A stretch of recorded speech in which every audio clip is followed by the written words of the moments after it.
Hey, welcome to Guitar Knobs, the guitars, gear, noise, and nonsense podcast, hosted today by these knobs. Tony Dudzik, Pick Guardian. Jared Brandon with Brandon Wound Pickups. Hey, everybody, it's me, Todd Novak. Welcome to the Guitar Knobs podcast. We are thrilled to death that you are here. And I'm actually joined in the studio by a good friend of ours. Friend of ours. Who are you? This is John Esterly with Rare Buzz Effects. John Esterly's back in the studio.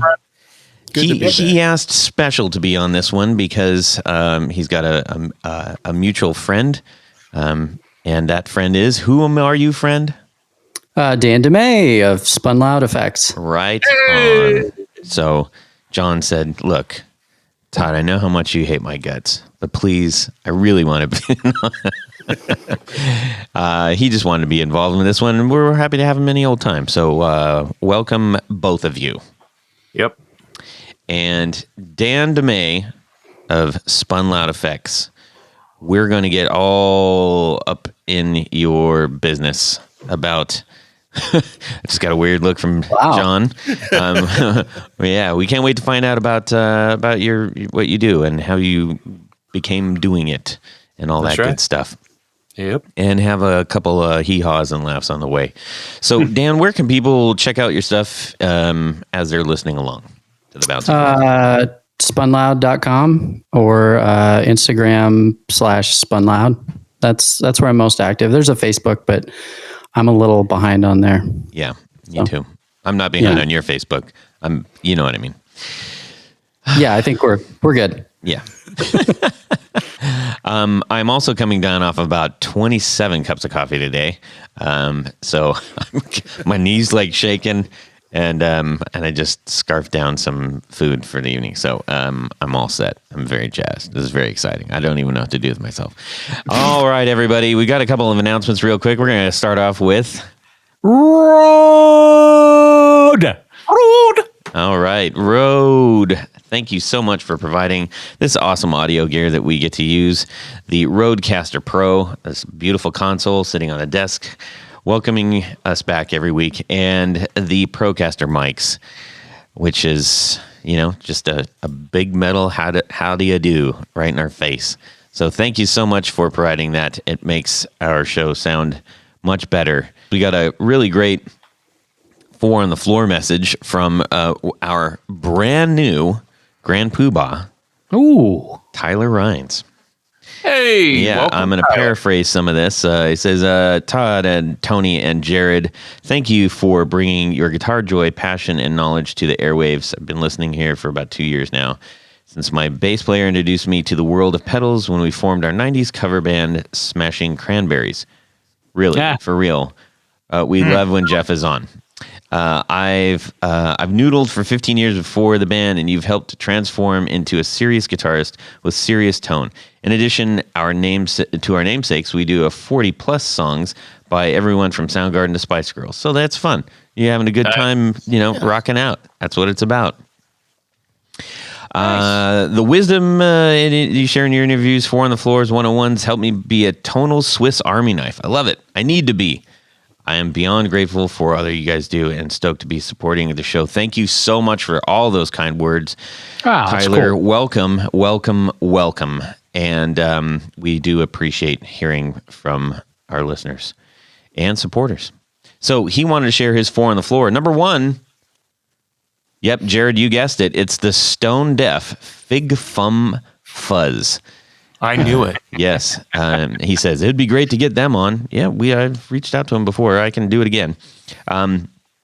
It's like having all the muffs, but with better cut, insanely tweakable EQ, boost, noise gate, and even wah with expression pedal. That's quite a lot. That's a lot. The Stone Deaf, what I like about them more than anything, they've just got such a neat aesthetic. They're the ones that have the... it's almost like a 1930s animated, like all of their fonts are the old bubble fonts, and they've got the cartoons on. Yeah. Just a real neat look to the pedal itself. Yeah, what's that character? It was like the one before Mickey. It was like the odd looking mouse, and kind of like Felix the cat. And it's like there was they all looked like Mortimer. Yeah, That's the one. all of those things look like they were made by guys in prison. Yeah. There was something sinister about all those old cartoons because they weren't like for little kids. They were for, they were like comic strip types. Yeah. You know? Yeah. Mm-hmm. Anyway. Aficionados. Yes. The next one up is Tony's pick of of this crop here, which is the Walrus Audio Monument Tremolo. It's got what you need. If what you need is a solid trem with a handful of waveforms on tap and a secret syrupy univibe mode, if you twist the knobs just right. Very cool. How about the goo gajoob switch? I don't know if it has that. I think it's a trim pod inside. Yeah. Yeah. Thanks, Tony. Also, the Boss RC30 Looper, a new arrival but old faithful that will help me with my timing, writing, and leads. Indeed. And finally, your basic Vox Wah. I had a crybaby back in the day, but as a Hendrix head and a funk fan, love how the Vox is voiced. Yes, I would agree with that. I like that's out of all the wahs I've ever owned, I still like the Vox the best. I think he could have said how the Vox is voxed. Anyways, bad music joke. Sorry, everybody. Oh boy. Well, I can't wait to get into the next little ditty here, which is finding out what's been going on in our music world this week. We're going to Duck Goose, starting with Tony. Yes, sir. We're going to hop over to Dan. Mm-hmm. Then we're going to go visit John Island and the Straits of Jared, and then wind up around the Cape of Good Todd. All right. Okay. I told you I had a lot of coffee today, guys. All right, Tony, go for it. I'm going to suggest stopping at 26 cups of coffee. Okay. Oh. So, well, let's see. This week, couple of fun things. Well, today especially was special. Our good friend John Esterly stopped by the shop today. It was always nice to see and chat with John. We're discussing a couple of fun projects. But a couple of other things. One, our 200th episode winner, Steve Keys, who won a Pick Guardian project. I got his. It's for a Ernie Ball Music Man Stingray, and he's a big fan of the band Authority Zero. So he had me do a one of our signature logo guards that came out really nice. I sent you guys a photo. I don't know if both of you got it or not, but that's kind of fun little project. And today on my doorstep was a Vox Pathfinder 10 in British racing green with a Union Jack grill. Super cool. So it's a little teeny tiny amp. It's it's nothing more than a practice amp, but Musician's Friend had a special deal where I think they list for the street on them is around $89. They had, because I'm a preferred member, I got an extra 25% off, and then I had a bunch of bonus points. So it ended up costing about $40. Oh, wow. So it was just like, okay, I can do that. So that was kind of fun. It's, it's a little teeny tiny 6.5-inch speaker. So it's not something you really want to push too hard, but it's cool. I've always had good luck with Pathfinders. So awesome. That's my week. I was wondering, you kept sending me that picture, and I was like, what? Well, here's the deal. So when I send the photos, I think because Jared has some crazy non-Apple phone, it always kicks back and says it wasn't sent. Mm-hmm. So, Jared, when are you going to get an iPhone? I'm thinking about getting one the next time. Good. I'm sick and tired of the stupid edge screen crap that Samsung puts out. So thank you. Yes. All right. I'll miss the back button is all. Well, with an Apple, you don't need a back button. So I have an Apple iPad. I do like that. So that actually probably looks like a regular phone in your hand. Yeah. Kind of. Let's see here. Let's head on over and figure out what's going on with Dan. It's been very pedal focused for me, which maybe comes as no surprise. Hasn't really been. haven't had anything personal wise other than I got a shipment of enclosures that I was waiting for that were late for a new pedal that I'll talk about later or whatever. But I got a bunch of boards, and I've been holed up in my office, workshop, whatever, just putting pedals together and then plugging them in and getting sidetracked and then remembering that I have more to plug in and more to build. So I need to stop. It's been super cool though. I'm really excited about this pedal, and every time I plug in and test one, I'm like, ooh, what about this? And then I wander down a rabbit hole, and pretty soon my partner's yelling from the other side of the house, I can hear you. And, and she works nights. So when I'm off doing my pedal stuff, she's actually working. So, that's always fun. Dan, now, do you have a go-to guitar for your testing? Well, my go-to is my, I've got I think it's a 90 or an 89 Fender Heartland or Heartfield RR. Not an RR9. I had an RR9 also. RR.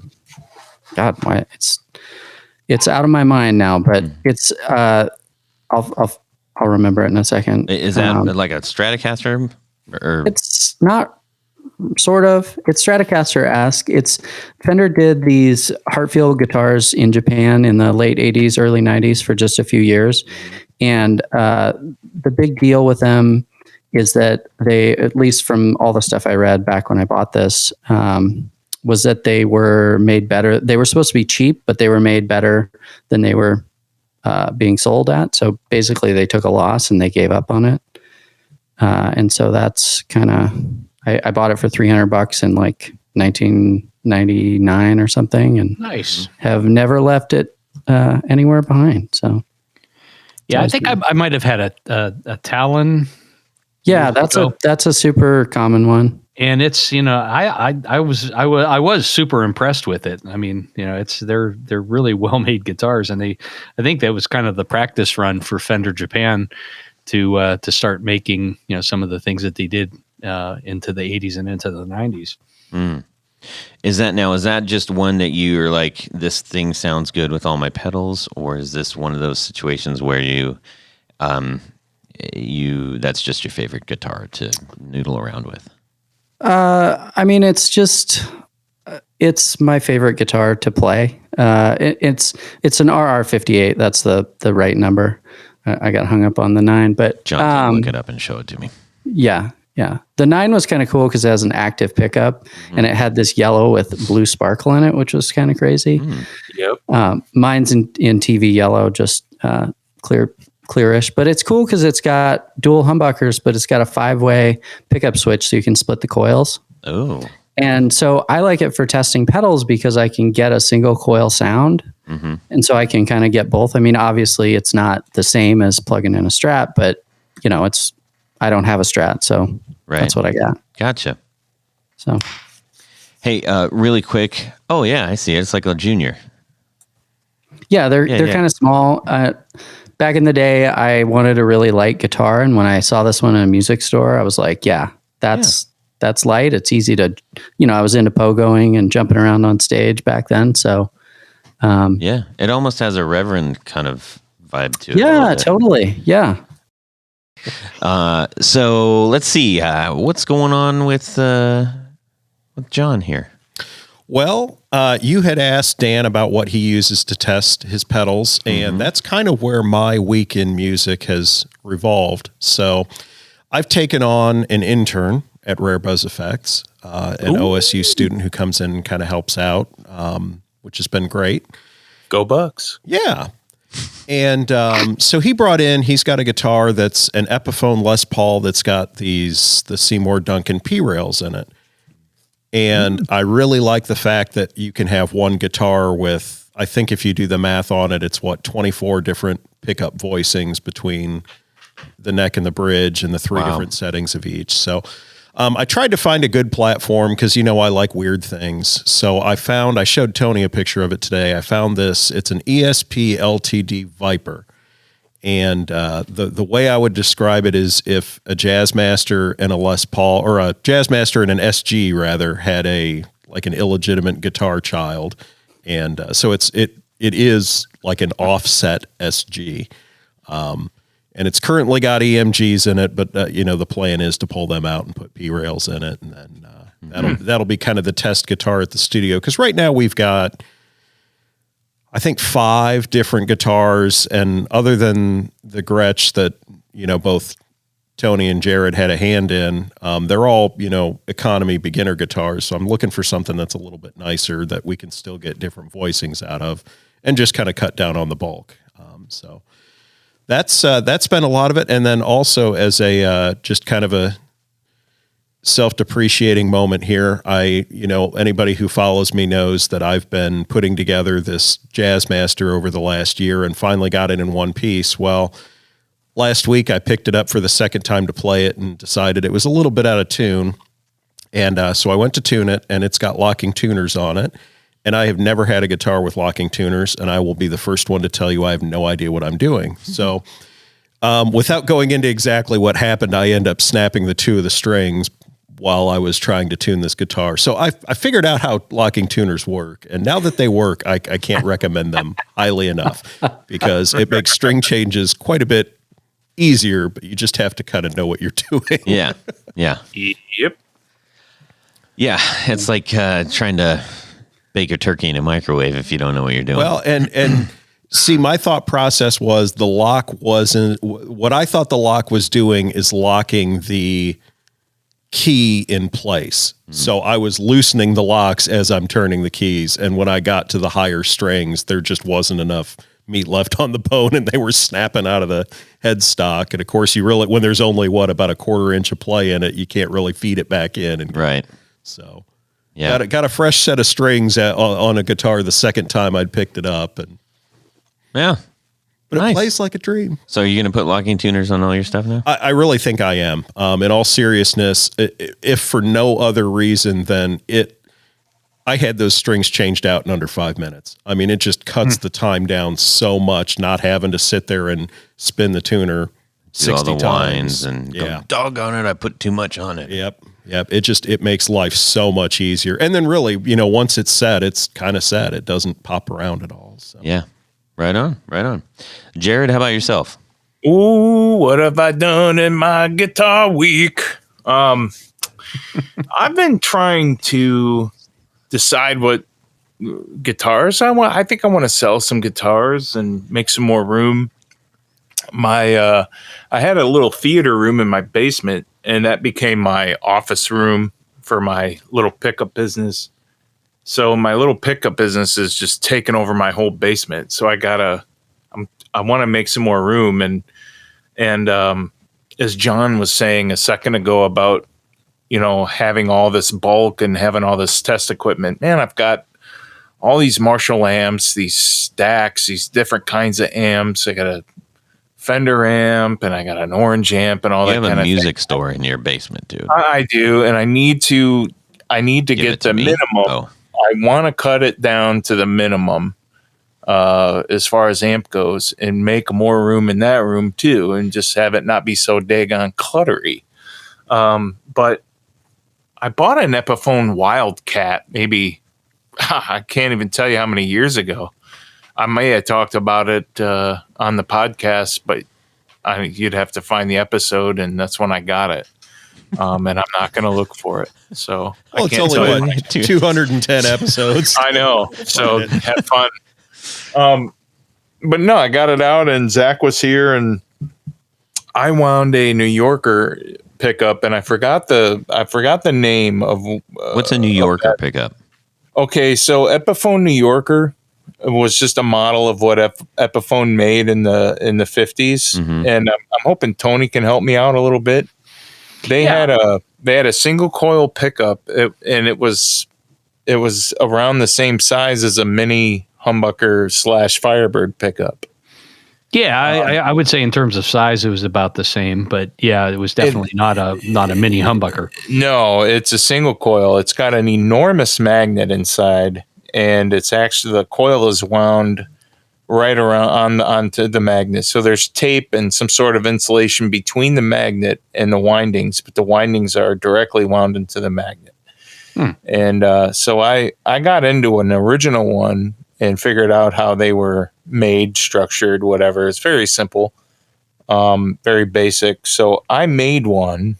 I used a K speed bump magnet. Those magnets are enormous.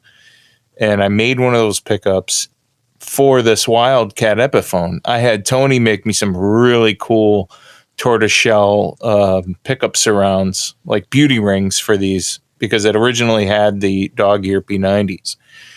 And by the way, Tony, they look fantastic on this guitar. I finally, after I don't know how long I've had this thing, it wasn't very expensive, but it looks really great. I had Zach put in a wiring harness, so it's got, good, decent electronics, and we put a screaming 11K humbucker in the bridge.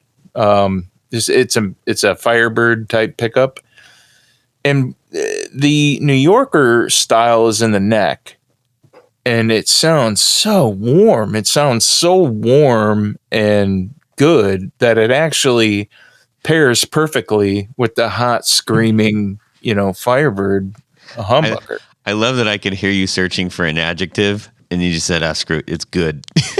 Right. Sometimes you just got to keep the flow going, and it's good. It was so exquisite and smooth. So fine. Funny. No, it honestly, no, it is creamy and not too dark, and it's not, a neck pickup is really hard to get way too,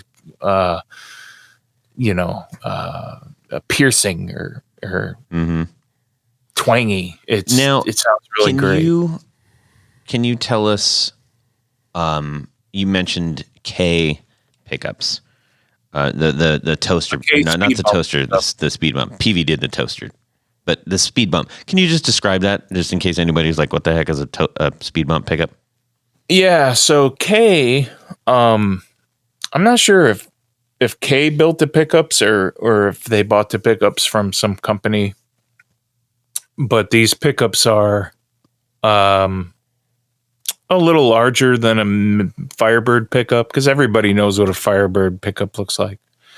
And there is and anyone who doesn't, mini humbucker has pull pieces, and a Firebird pickup does not. Right. And there are two magnets in each coil on a Firebird. And on a mini humbucker, there's only one bar magnet at the bottom that is perpendicular, or I'm sorry, it's sitting parallel onto the base plate, just like a normal humbucker. So it's actually magnetically structured slightly differently, and it does have a different sound. So they are two very different pickups, even though the coils are wound the same way and they're the same size and everything like that. It's just your mini humbucker is basically a mini humbucker. It's structured the same way, and the Firebird is a little different. It has two magnets that are directly inside of those coils instead of the steel slugs and screws, like a mini humbucker. What's the sound difference between like a Firebird pickup and a mini humbucker? Firebird is it's not a giant sound difference. I think you have to have two of the same guitar with each pickup, and the mini in one and the Firebird in the other to really catch the difference. But I would say the Firebird pickup is a little louder, in your face kind of thing, because it's going to have a little more magnetic power. Yeah, I always thought they were brighter. They are. And they're louder, brighter, more present, just because there's a lot more magnetic pull in the Firebird pickup. That'd be a good one for Zach to do on his show on the YouTubes. Oh, okay. Like a mini versus a Firebird. Tell him to do that. Yeah, make it happen. Make it so. That would be fun. So, yeah, anyway, this Epiphone Wildcat, it's a natural top, but it's got really great flame. I mean, it looks like a $600 guitar, where it's probably just going to be a $300 guitar. So, all right. I'm Jared, excited. You just gave me an idea based on just this little thing you've gone here. I think we need to revisit Pickups 101. Actually, it'd be Pickups 102. Or would it be 201? Yeah, maybe 201. And actually, I think we should probably like take as many questions as we can to fire at you, because I just wrote down like 4 or 5 ones that we haven't covered yet. So what do you think? 101? 102? Of course. 201? Absolutely, yeah. Zach and I would love to do that. Cool. Sounds good. That means that anybody who's hearing this, and I'll send out to everybody on, probably on Instagram or something. We'd love to take any and all questions regarding pickups, and then we'll fire them at Jared until he gets really nervous and wants to crawl into a corner and cry. All right. I think. Oh, it's just me now. Is it just me? Yeah. I mean, I'm here. You did yours. I know, but I'm here. Yeah. Yeah. So I can see Tony and Dan. I guess I'll just introduce. I'll just do my own thing here. So anyways, this week, what I decided to do was. How about you, Todd? I was trying to stall because I knew you were going to come in with that. No, I've been writing a lot, and we're putting together like all the things that we need for another album. And as I was coming up with new stuff to write, instead of writing and getting it really comfortable on one guitar, which is kind of what I would typically do, which is why I use a couple different guitars live, because I'm like, nope, I wrote this one on this guitar and this is why it feels right, and also sounds right. I decided to immediately, after I had something, I was like, hey, this is a thing. I played it on the 3 different guitars that have 3 different pickups. So one's got a Telly bridge that I play, one's got the humbucker, and the other one's got the P90. So I immediately just did a quick shootout of like, am I getting the flavor of what I'm trying to do? Not just the actual chord progression or anything. It was like, am I getting what the personality of this is right away? And because I do believe that even early on, even if you don't have a semblance of a song, if you hear a sound, if you hear something tonally, that the character of that tone can actually become the driving force of the song. It doesn't have to be an actual like music progression. It can absolutely be a sound, and I don't mean necessarily an effect, but how the guitar. How the guitar and the sound coming out are like interacting can be the whole character of our song. So I've been saying, I'm going to switch this up a little bit, take the opportunity and see if I can figure that out early on. So, there you have it. And it was really fun. And I probably wasted too much time, but it was good. Made me feel good. Felt happy. So there you have it. That's a super cool approach to songwriting and thinking about songs. Thank you. Yeah. Dan, I'm glad you're still here. I am. I'm a songwriter too, so I totally, I can totally see that, like writing a song and being like, "This is the guitar I wrote it on. This is what it feels right on." But I think that's a great experiment to just be like, "No, play it on this guitar. Play it on this guitar. Feel it around and get that that vibe." Or you used a better word to describe it, but yeah. Well, and something else that it does is that like not only tonally, but when I don't know if everybody else has this, but I don't have like one strap that I just put every guitar on. Depending on what guitar it is, it's at a slightly different position. That makes you play a little bit different, little nuances there. So really quickly, you can have a whole other thing develop. And that's when a lot of happy surprises come out. So, yeah. Oh, yeah. Cool, man. Hey, how about some of this? 1, 2, 1, 2, 3, 4 on the floor. Hey, John. Hey, Tony. When we got together at the shop today, I thought you said that you don't have any patch cables that you can rely on. Is that true? That's very true. I've got, I think, 1 patch cable for all of my pedals. Wow. You must switch them out quite a bit. It's pretty much worn to the nub at this point. So I am certainly looking for some patch cables. Is there anything that you would recommend? I would recommend Tour gear. Did I hear tour gear from From God? Brandon? God just said tour gear. Tour Gear Designs. Now, Tour Gear Designs. let me be clear. I have multiple pedals with multiple jack layouts. Oh, So I'll need multiple links. These will tickle your fancy because they come in different lengths, different layouts in terms of where the jacks are, and they're very, very, very thin. The size of, or the flatness of a crepe, if you will. Oh, okay. That's right. I don't know why he thinks that's funny. It's never funny. It's funny every time because it irritates you. Okay, I can get behind that. Let me say this, though, Tony. I don't have a whole lot of money. These have to be expensive. Oh, no, they're not expensive. In fact, they're one of the most affordable patch cables on the market. They're the cheapest tool there is. Nice. Wow. And you can save even more when you go to tourgeardesigns.com/discount/the guitar knobs, because you're going to save 10% off your entire order. And these things start off at about $550 or so, right? That's right. Well, that's very affordable. So head on over to tourgeardesigns.com/discount/the guitar knobs. Pick out all the cables that you're going to need to redo your board, and you are going to love your board even more than you already do, and you're going to save a bunch of money while you're doing it. So thanks to the guys at Tour Gear Designs for making such an awesome product that we fully stand behind. All right, so let's find out what Dan Spun Loud has for his 4 on the floor. I can't wait to hear this. Go ahead, Dan. Okay.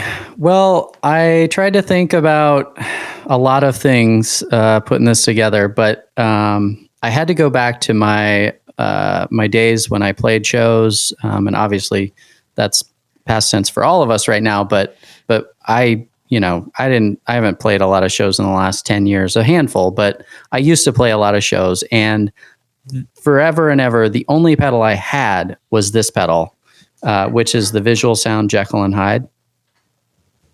And I loved it, and it did everything I needed to do for a long time when I didn't really know what else was out there. So that is a pedal that it's got all the things that I needed for a long time in a drive pedal. Now I need so much more in every way all the time, but that's my own fault. But it's got the overdrive and the distortion. I think the overdrive is in the vein of Tube Screamer, if I'm not mistaken, and I don't remember what the distortion side is based on. But it's 2-switch, 2-channel. Mine is one of the old ones. I think I got it in probably 2002 or 1, or maybe before that even. So it just has like a bass boost switch and a sharp blunt switch, so you can kind of shape a little bit, and then ample tone and EQ knobs to kind of get you there. So that's I got to throw that on there. Anybody else? Awesome. Anybody familiar with that one at all? I am not. Oh, all right. Well, I've not played one, but I've seen pictures and reviews of it. Now, is that one that do you stack the two effects, or is it you're kind of using one or the other? Or I always used it as one side was my always on. I always used the distortion as my always on, and then I would just have the overdrive cranked up, and then when I would get to a lead part or whatever that would be, I'd flip that on and stack them. And I was running that into my Bassman 50, so did a good job on stage. good. Nice. All right. This is going to be kind of drive heavy, but we're going to take a turn here next to the Keeley Mag Echo. And I had been in this band a few years ago, and a guy had a one of those Dunlop Echoplex delay pedals, and I really liked the age function on that, and I thought it was just a cool like kind of tape echo delay sound. And so then I was looking for a new delay pedal for myself, and I started reading about the Mag Echo, and it's in the same vein. It's a tape echo type of thing with actually 5 knobs, so that's kind of cool to me. So you got your time, regeneration level, and then depth and speed in like the modulation zone. And I just think it gives, like, I love that sort of vintage tape delay sound. And without having a big box that's a tape delay, nothing against those. They're great. But yeah, that really covers all my delay needs super well. And, you know, I like a lot of Keeley stuff. Nice. That's a great one. Next up, I've got the Dirty Haggard Audio 797 Lo-Fi Overdrive. Oh. And Nick is another builder buddy of mine who I communicate with regularly. And he's got one of my Blister Peels. He's got a prototype of the Litigator. And he sent me a couple of his pedals. He sent me this one and the 3904, and I plugged this thing in, and I was just like, it just, I don't know why, but I just started playing Blink-182, which is, you know, whatever. But it was like, I just heard it, and I was like, that's that sound. And I was like, all right, yeah, this is cool. And it just, you know, it's an op-amp overdrive, but it's just super simple, drive and volume. And it's great. I like to run it super low on the gain side and then just crank the volume a little bit. And it's ample distortion or overdrive. And yeah, it's just another flavor. You know, you got to have a lot of flavors, I think. Dirty Haggard was a great guest. We enjoyed having him on the show. That's episode 170 for anybody who wants to go check that out. Yeah, he's a great dude too, and super smart. Like John, I also pick Nick's brain regularly for ideas, advice, feedback, etc. Mm-hmm. So yeah, definitely a big fan of his stuff. Awesome, fantastic. And last but certainly not least is a relatively recent acquisition, and that's the Dudzik Augustus octave fuzz or Octavia type pedal, however you want to go. I've been in love with Dudzik's stuff since the first time I saw it because I just think it all looks beautiful. And when he came out with this, I was like, God, that seems like such a cool take on the sort of Octavia idea, although I know it's not a clone by any means. And I was able to get my hands on one last year, and it's just, I mean, it's just all the fuzz craziness that I need. And it's super cool because it's not just, all the knobs interact in really interesting ways. It's got like a volume and then a high and low with great names, Meat and Light. Mm-hmm. And as you change, like as you crank the gain, you get different characters of gain, and as you work with the Meat and Light controls, you get really different characters out of it. So it's like, it's not just like this is the fuzz sound, you get more or less of it. It's like you get really different kind of fuzz sounds within it. So I think that's super cool, and it's just a really interesting sound, and it also will give you that great Hendrix Octavia sound if you want it. That's solid. That's some good stuff right there. It's hard to choose. There's a lot of options, but you know, that's kind of where I fall. Someday I'll add a reverb pedal. It's funny because I look at like I've been doing the 1 minute wonders, these little 1 minute demos and stuff, and I look up and I'm like, ooh, what am I gonna do? And I'm like, drive, delay, drive, fuzz, delay.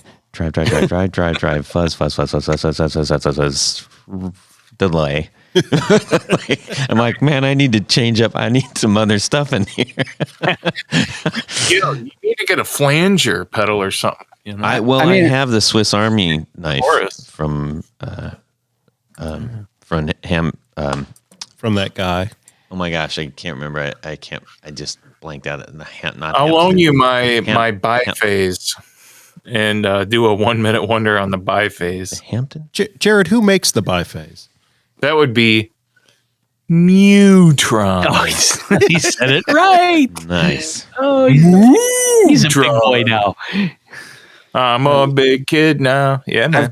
I've got an old like a vintage Mutron sitting on my shelf that I swear someday I'm gonna fix. Oh yeah. So we'll see. Yeah, I love those things. What is it, by the way? It's I think it's the second version of the phaser. Yeah, I've got that. Yeah. Oh, sweet. Great little pedal. Yeah.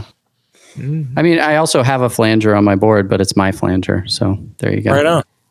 Yeah. Well, love hearing a good 4 on the floor. Love to know what other people are playing and what they're willing to say that they're playing.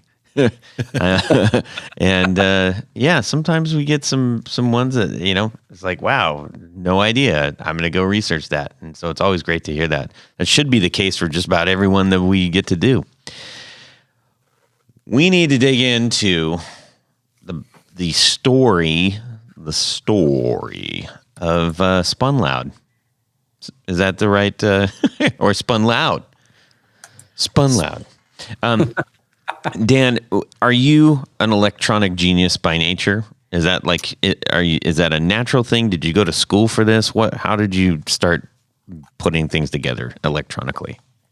I didn't go to school for it, and I'm not an engineer by any stretch. I guess I started when I was a kid. My stepdad was always teaching me how to fix stuff, and he was really knowledgeable about electronics because his dad had built ham radios, and so I just sort of picked stuff up. I wasn't necessarily building stuff, but he would draw circuits and talk about parts, and I sort of like got bits and pieces. And then, we did a lot of we built a boat together, and I fixed a lot of cars, and so I learned a lot about soldering and putting electrical circuits together and what have you.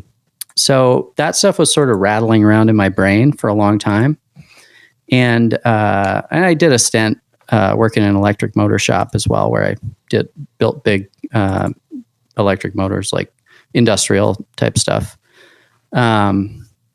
But that was sort of rattling around in my brain when I got to a place where my friend Dakota Cole, a guitar tech, suggested I might want to build my own guitar pedal. And that's what happened. I was like, yeah, that's an interesting idea. So I did. I started looking on the internet, as so many people do, and I found some circuits to try out. And I built a couple of pedals and was like, yeah, that's cool. And then I started, changing out parts and tweaking things and just trying to get the sound that I wanted. And I came up with these sort of two circuits. There was this distortion circuit and this fuzz circuit that were iterations built upon iterations of classic circuits. And those were kind of the ones I wanted. And the drummer in my band at the time, who was also a very accomplished guitar player, asked me if I would build a pedal with both of those in it.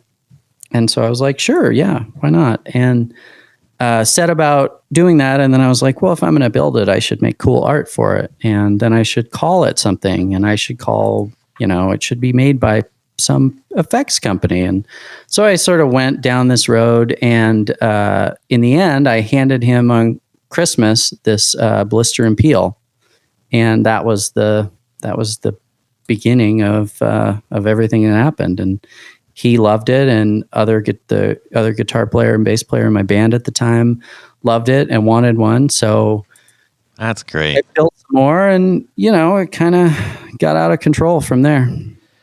I mean, that's kind of cool, hitting it out of the park on the first one. It's like, I just remember when we were having a 4 on the floor, someone said, oh yeah, so the Spun Loud Blister Peel. I was like, oh, check that. And then it was like, it's kind of like when you get a new car and you didn't realize that everybody else is driving the same car. I was like, holy crap, I'm seeing and hearing about this thing all over the place. Well, that's great to hear. Yeah.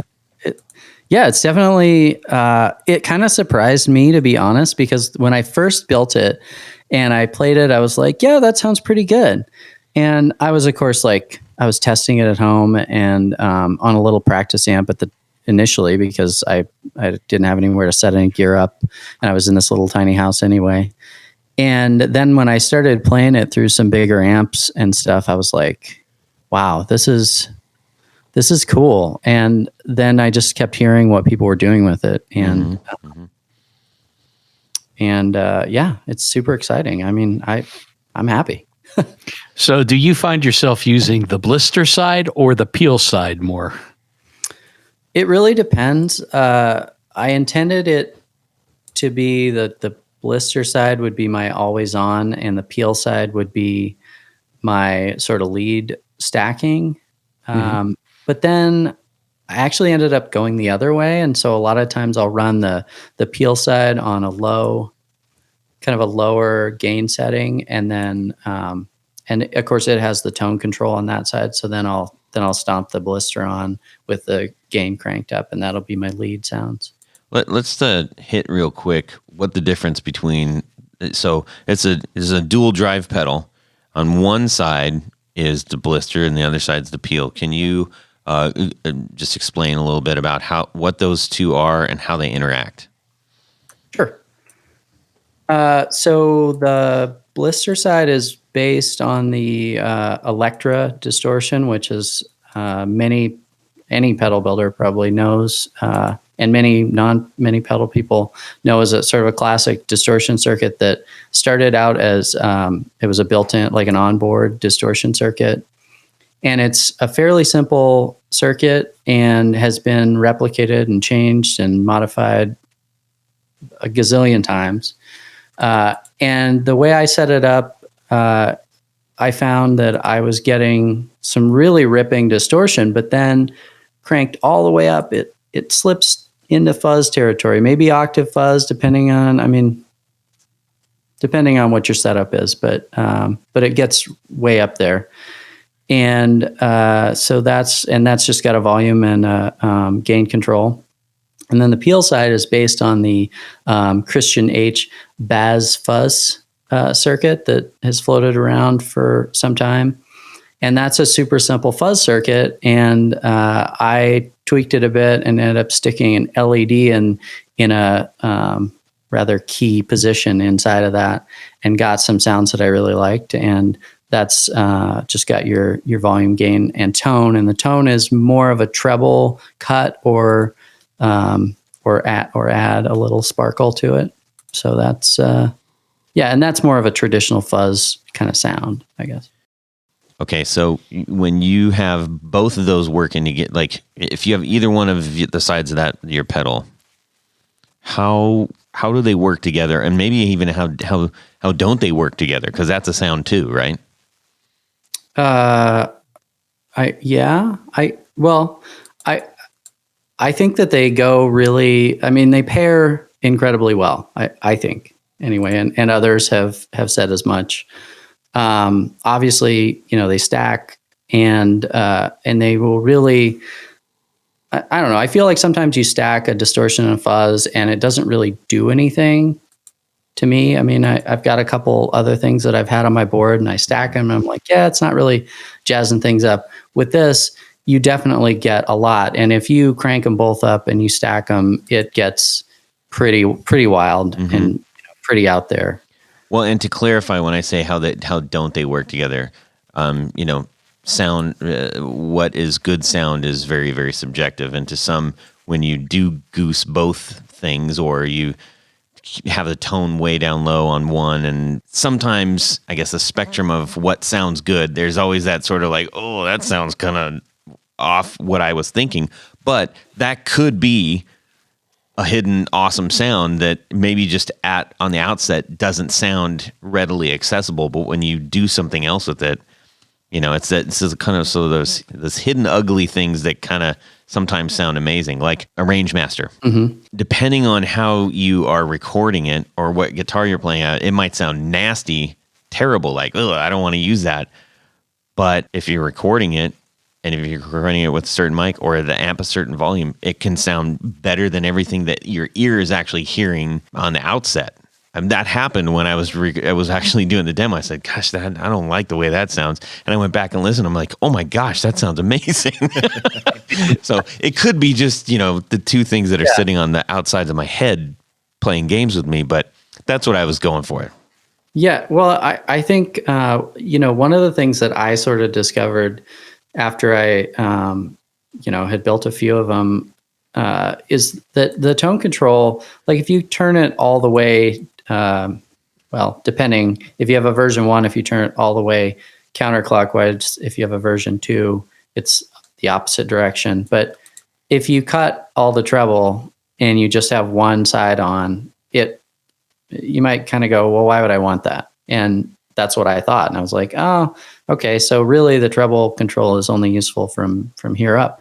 But then I figured out somewhere along the line, somebody had both sides cranked up and turned the treble way down. And then it gave this like really cool kind of chunky, fuzzy sound that I didn't even realize it was capable of. So then I was like, wow, okay. So that's another dimension I didn't know about. So that's definitely, something that I sort of discovered in there. And another thing that I do is I like to run mine, and it kind of inspired my next pedal is I would run both sides on, but I would have both of them at fairly low gain, like a little more of the Blister side and fairly low on the Peel side. And then the treble cranked all the way up, and then playing on the bridge pickup.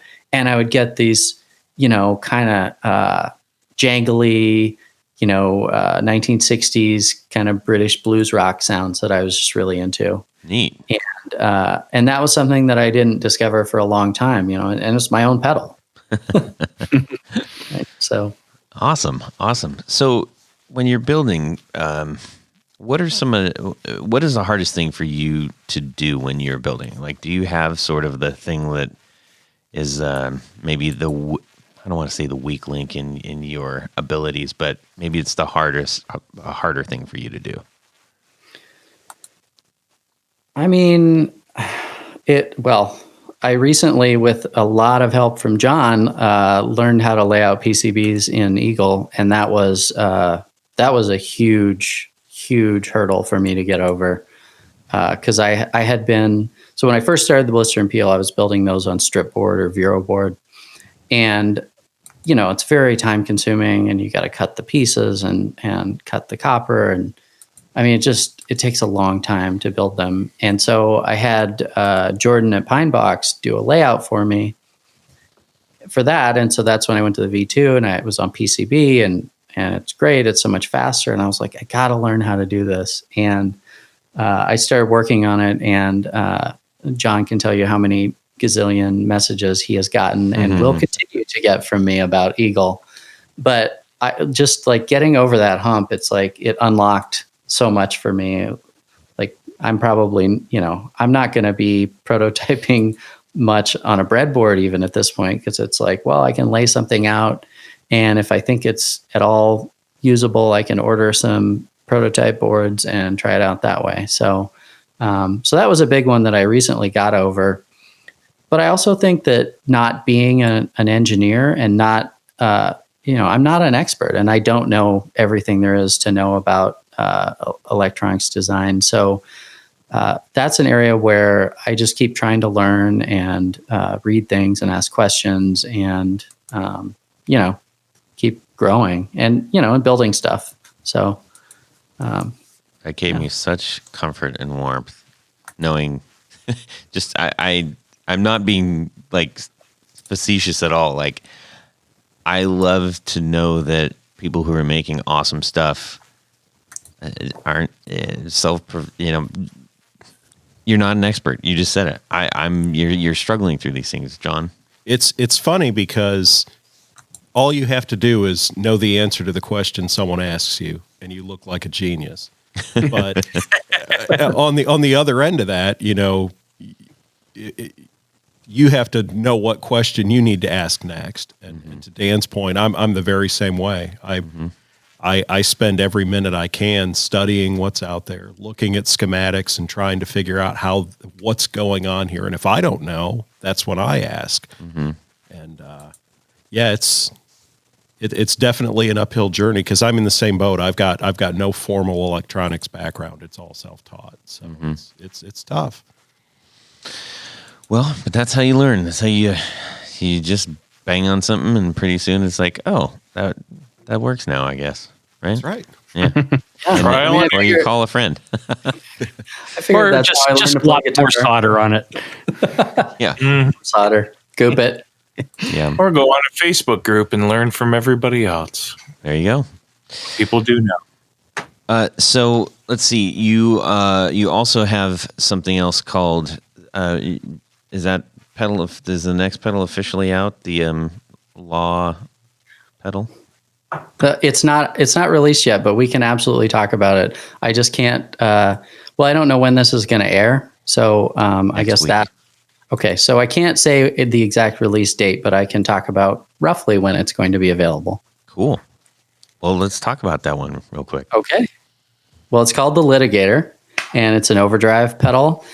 And it, like I mentioned earlier, I was getting these kind of British blues rock sounds out of the Blister and Peel, and I was like, I want to build a pedal that really just does that and does it well. And so that's where I got the idea to build the Litigator. And so I just started, I put some gain stages together, and it's also transistor based overdrive, and just started playing around. And God, now it's like last September, even maybe August, when I breadboarded something that I was like, yeah, this is in the vein of what I want to do. And then I actually had to pack up my house and move. So big delay there because there was nowhere to build stuff or play with stuff. But yeah, I just, then I, worked to refine it. I got it pretty close. I sent a bunch of prototypes out, one of which John has that he shared with you guys, and got feedback mostly to other builders or people, who knew about pedals, so they could kind of tell me what worked and what didn't. And I'm super excited. It's like a creamy, sparkly overdrive. It's one person said they felt like it's got kind of a fuzz-like character to the overdrive, and I don't know if everybody agrees, but I don't know. I'm really excited about it. It's the pedal I want to play all the time right now. So I feel like that's the right direction. Why did you call it the Litigator?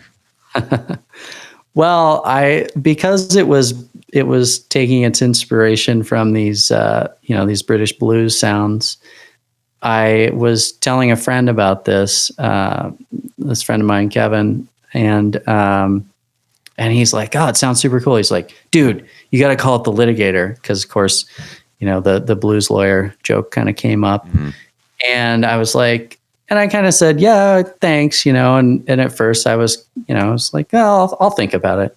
But then as I kept going, I just was like, yeah, of course, why not? And, let's go with that and see what happens. And so I worked with a friend in Seattle on some art, and we went through a few iterations, and eventually came up with the sort of Lady Justice graphic that's on there. And I was like, yeah, I think Litigator's awesome. So let's do it.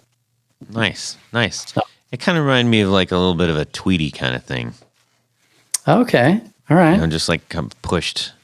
Yeah. Well, the thing that I liked about it is it wasn't. Oh, hi, Tony. It wasn't so over the top.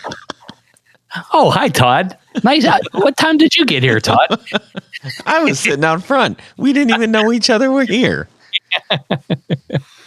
No, I found it to be that was a fun little pedal to play with, because I'm not a big fuzz fan, but I like the fact that it was very controllable, and at least on my gear it added a little extra, I don't know, grind or bite or whatever you want to call it. I would have called it the barrister. So I mean, I would say, having played it and having been the first one in the room here to have played it, I agree with everything everybody said. It's what I found is if you set the gain to where it is fuzzy and then back off your guitar volume control, you've got just so much control over the way that it reacts. It's very responsive to, pick strength and your own control of the guitar. I told Dan, I said, it takes a lot for me to try a pedal and then grab the breadboard that I've been working on for 6 months and throw it in the trash because, okay, I can't compete with that. But it's, it is good, and it's very dynamic, and I've kind of seen it from the beginning because this was the circuit that we started the Eagle journey with. But to see it come to fruition and to hear it and play it, I'm pretty excited about it. Well, thank you, John. Awesome. And thank you, Tony, as well. I appreciate that. You're very welcome. I've not had the pleasure to play it. Sorry. You will. Well, you can borrow it anytime, Jared. I've got it at the studio. So now, are you working on anything beyond that? Are you already on to something else, or and if that's if it is and it's secret or something like that, you can withstand and not say anything. But I'm always curious to see what stage, how building mentality works. Like, do you build and say, all right, I'm done with that, on to the next thing, or are you in continuous creation mode? It's a little bit of both for me. So this was an idea that was in my mind for a year and a half, the litigator. And before I actually built something, I had sort of laid it out in my mind a couple different ways. In fact, none of those ways actually worked. So originally it was going to be op amp based, and it just didn't work the way I wanted it. So that went out, that went in the trash. So the next thing that I want to work on is in my head. I haven't actually done anything breadboarding wise or layout wise other than think about it, but I want to do a reverb based on the Belton brick, or there are a bunch of iterations of it, but Belton brick? Belton brick. Belton brick. I'm not familiar with that. What's that? What is that? It's the or Accutronics. It's basically an analog reverb. I would not say it's a chip. It's a giant brick basically that has. So it's a component. It's a component. Okay. Yeah, and it's been used in a number of analog reverb circuits over the years. The latest version has a little more control. And you can do stereo, which I would like to do. So I bought just one to play with, and it's sitting on my desk. And John and I have talked a little bit about it. I've at least shared with him my interest in figuring that out and putting something together. So that's what I want to do. And I don't really know how wild I want to get with it, but like I said earlier, I need a reverb on my board. And so I'm going to build a reverb that I want. And, if everything goes to plan, it'll again be a pedal that other people want. What characteristics do you want your reverb to do? I mean, I want a vintage spring reverb sound. But I want it to be, I want to have a little more control because obviously I'm not working with an actual spring reverb tank. So, I guess that's what I want. And beyond that, it's just going to have to kind of be a journey by trial and error. Because I haven't really used a reverb in a long time. I was playing through a super reverb amp for a while in a band I was in. And I would kick that on relatively low reverb setting for some of my leads and stuff, but I didn't really, it just didn't go deep on it. So I want to go deep down the rabbit hole and just make it a cool and interesting reverb. And maybe I'll pair it with something else. I don't know. But I definitely want to do the reverb. I want to do a delay at some point too. Nice. Gentlemen, anything else that we want to pepper our friend Dan with real quick before we head on over into Jared's neighborhood? Did we ever talk about where Spun Loud came from? Oh, yeah. Let's answer that one, shall we? Oh, the name? Yeah. Yeah. I will. John knows. That's why he's Well, asking. I mean, if it's work safe. I don't know. I'll give you the short version, and I can give you the longer version at some other point in the future. But so way back in the early 2000s, I was a producer of live shows, and I formed a production company called Spun Loud Productions, and there was a little offshoot of that called Spun Loud Records, because we ended up setting up and doing these demo recordings for local bands over on the Olympic Peninsula here in Washington.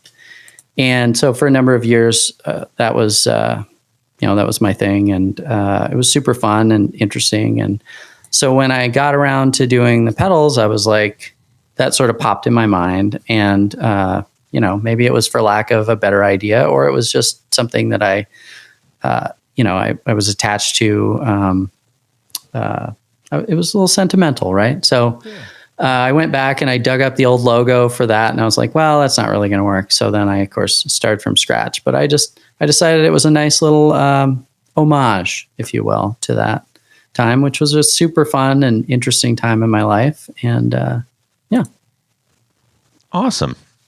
You just said Olympic Peninsula, and I just remember Olympia beer.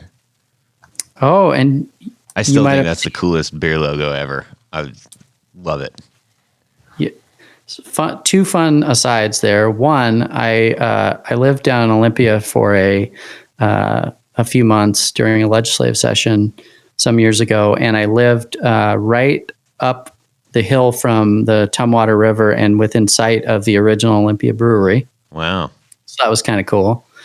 And then I don't know if you saw, but I think yesterday they announced that they're going to stop making Olympia beer, which of course is now made by Pabst and whatever conglomerate owns them. But anyway, they're pausing because apparently people aren't buying enough Olympia beer. So that's crazy. I mean, if they would have done it right, that would have been it's like they could have done what Miller High Life and Pabst did.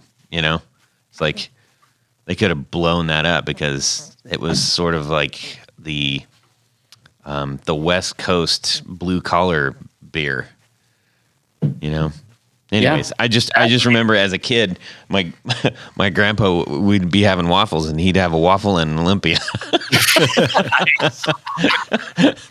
And we went up there and toured, and I remember as a kid just going like, they gave me beer like at the tour, like what, because way back then, it didn't really matter. Well, how long ago was that? Way back then, when they were still making pull tabs. Those are the ones you actually pull off, not crazy. Oh, yeah. Way back in the days. Anyways, cool. Now everybody's going to go check out Olympia, and who knows? Maybe we've revived just by the mere mention. It's possible. Let's get it on Reddit. I had an Olympia shirt. I wore an Olympia. I had a T-shirt. That was my souvenir. So I'm going to school with Olympia beer shirt on, like, as in elementary school. Like, anyways, that explains. Yes, and I rode all the way back from down the coast, all the way back with no seatbelt in the back of the car. So why would you? Yeah. Anyways, this has been awesome talking to you, my friend, and we're really excited about the pedals you're making, and it was great finding more out about the builder. Oh, I probably should add that the Litigator will be released in February. Perfect. Check out the Instagram to learn the date coming. It will be February when this airs. So shortly after this airs, you'll be able to get your own Litigator. Right. Because next week's February. Mm-hmm. Oh my God. I know. All right, Big Jared. We're ringing your bell. Oh yes, I'm here too, ladies and gentlemen. It's time for our little game. And the little game is called Would You Rather? rather? This Would You Rather is coming from our executive producer, Gary Koopa. Gary, thank you very much for the Would You Rather. I'm going to read it. Would you rather make music for yourself that you are personally 100% happy with, no doubts, in your songwriting, or you're content with your playing technique and execution? The sound is expressed exactly the way you hear it in your head, and it's amazing.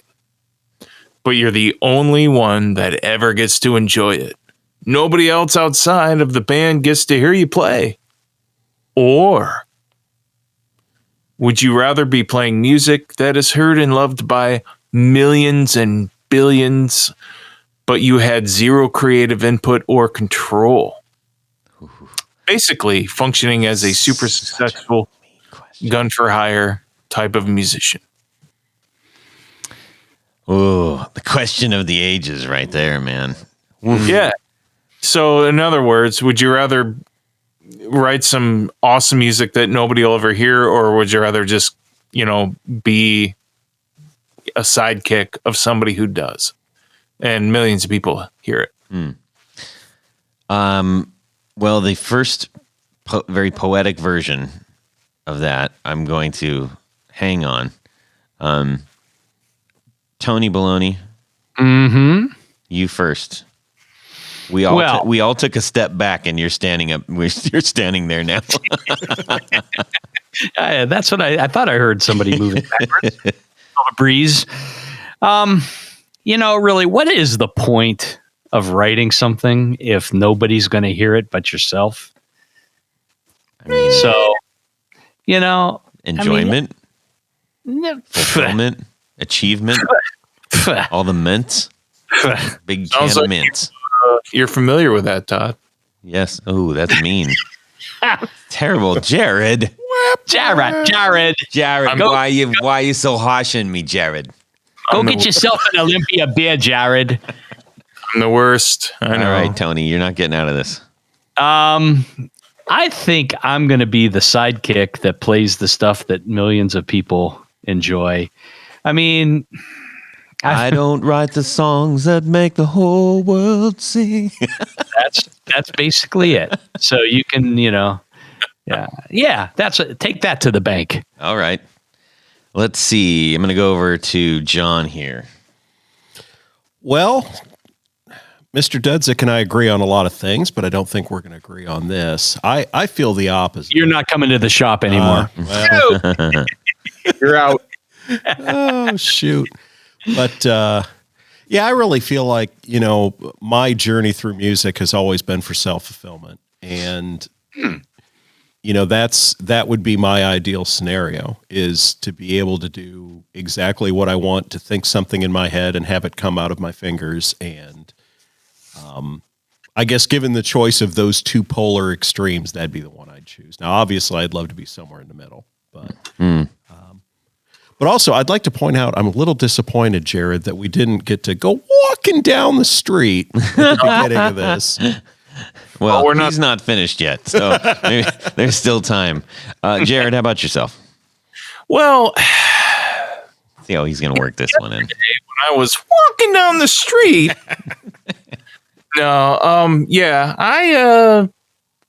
I've done projects with people that no one's ever heard before, so I know how that feels. I would actually, I'm going to go with good old Tony Baloney on this.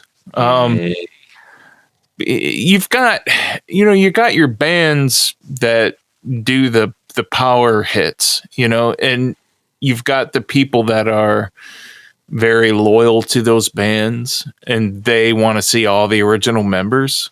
So at some point you will be appreciated, maybe not the whole ride, but after 20, 30 years of that hit being a hit, they're always going to wonder, hey, what happened to that guy in the back that played the tambourine on the song? So, I'll go with Tony. I think it's better than...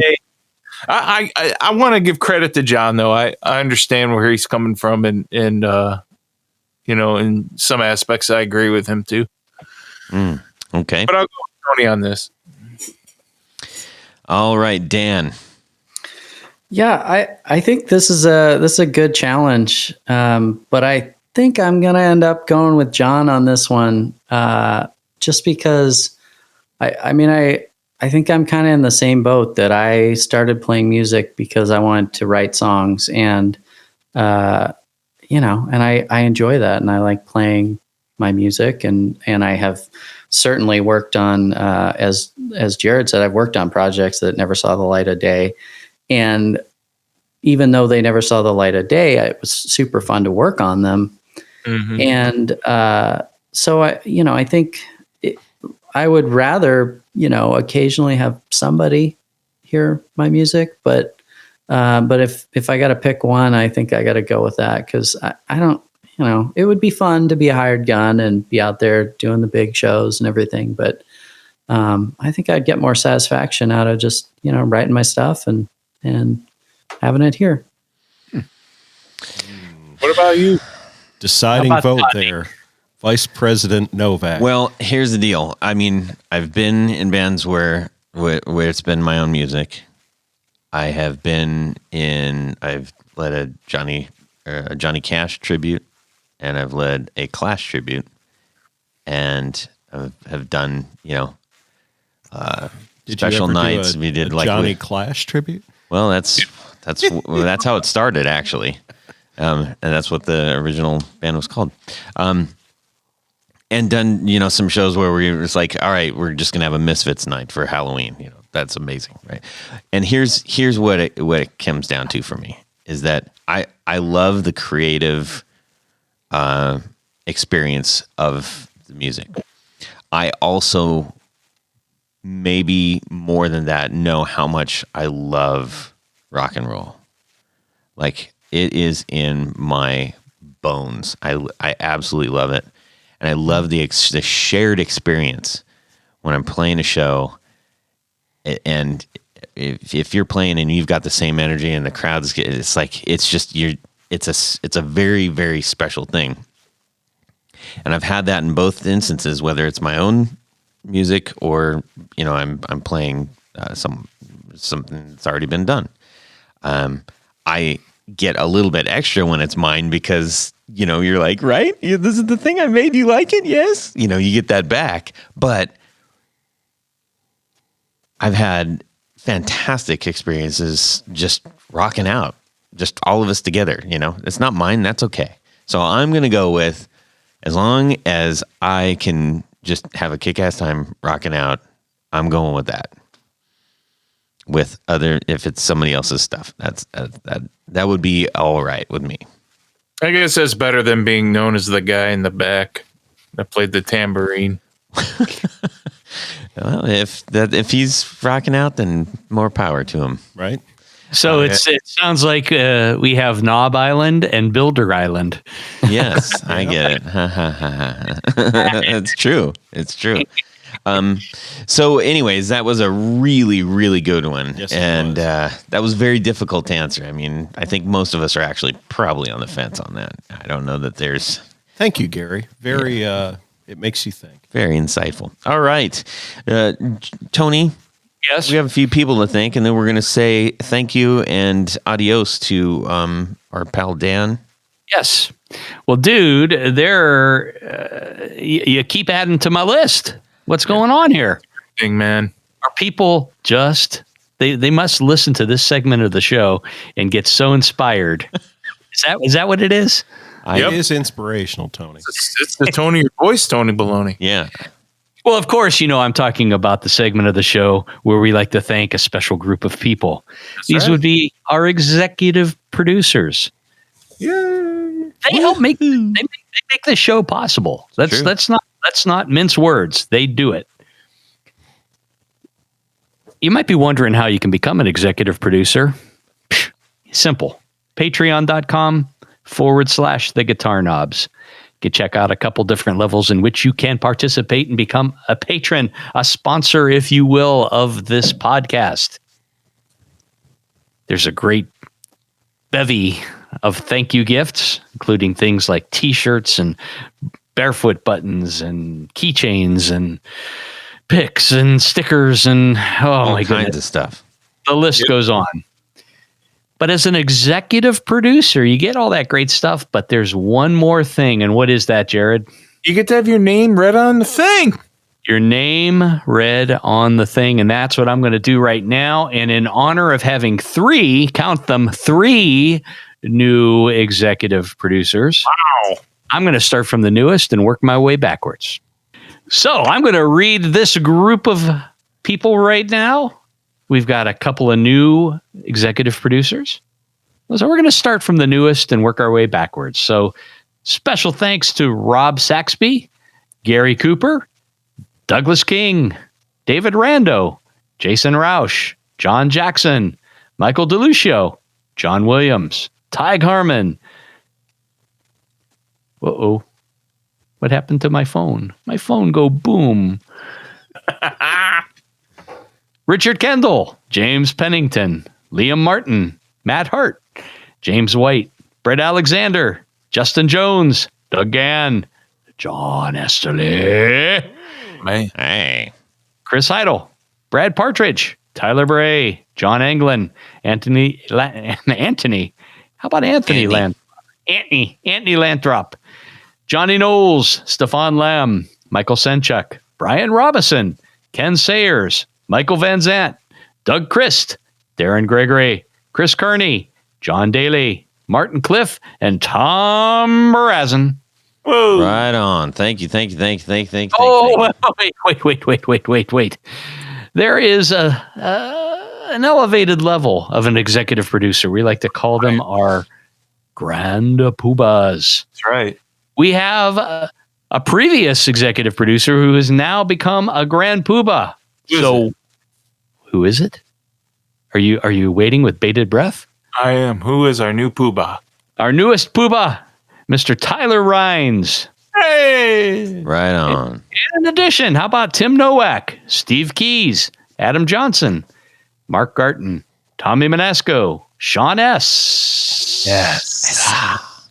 Cody Fasta, Cody Lane, David Kaminga, Corey Nigro, Jen. How about, last but not least, Mr. Jonathan Jeruzek? Right on.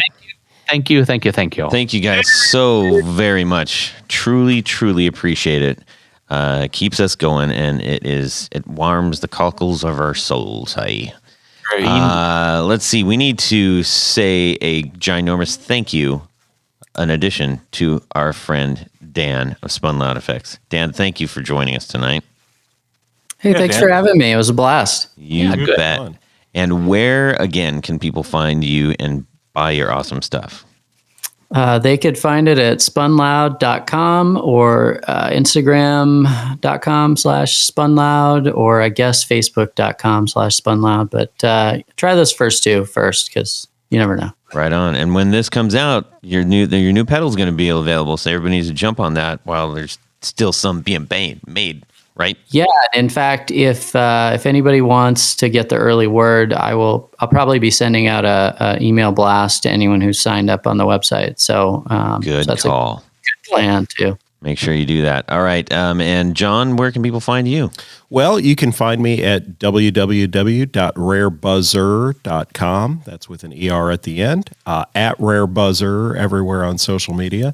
And I would also tell people either follow on Instagram or get on that email list, because I've got a lot of stuff happening in the next probably 4 weeks. So, Right on. you're going to want to 4 see. weeks. And Tony Bolonsky? Head over to pickguardian.com. Check out the stuff that I have available for sale. But by and large, what I do is custom work. So just shoot me an email. Let me know what you need. Kind of materials, pickups, all the fun stuff. I will take good care of you. Awesome. You can email him. Jared. That's right. If you need some pickups and you need some noiseless Jazzmaster pickups, because we all know Jazzmaster pickups, they're noisy. Finger coil.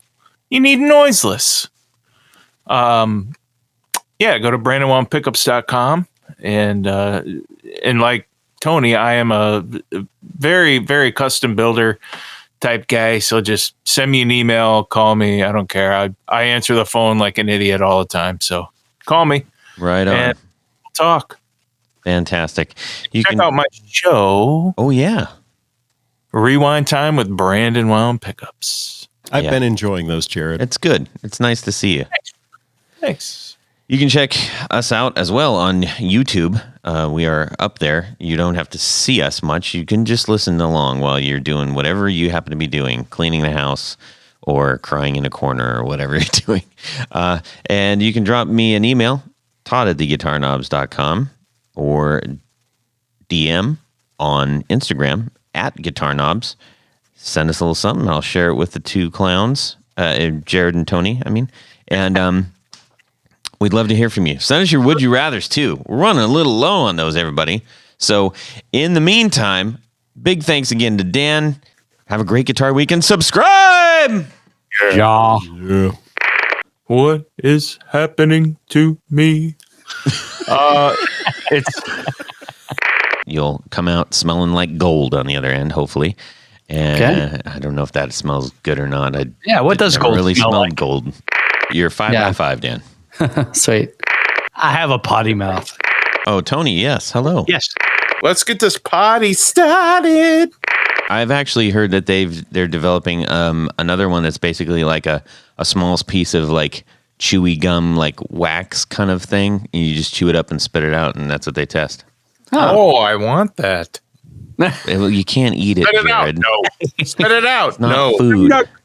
Hey, John, you got to do Tony and I's part to annoy Todd because you're there with him. That was a good delay. I got to knock out a last work email that came in. So Good. perfect timing, guys. You can get a full day's work in if we continue. I just Let's thought roll, that we man. do things Let's at do different it. I'm times. trying. You guys keep talking, and then pick up the pace. Yeah. Tony, are you there? What? Let's get this Yeah, party I'm just started. working on it. All right, Jared's impatient because he's got ice cream to eat later or something. Go. All right, check please. Well, that's it for these knobs. Please visit our Patreon page at patreon.com/theguitarknobs. Visit our website at theguitarknobs.com for all of our past episodes, 4 on the Floor blog, and other good stuff. You can connect with us on social too at our Facebook page and share your gear and stories on our Facebook group. Also, be sure to check out our Instagram at Guitar Knobs. Catch you next time.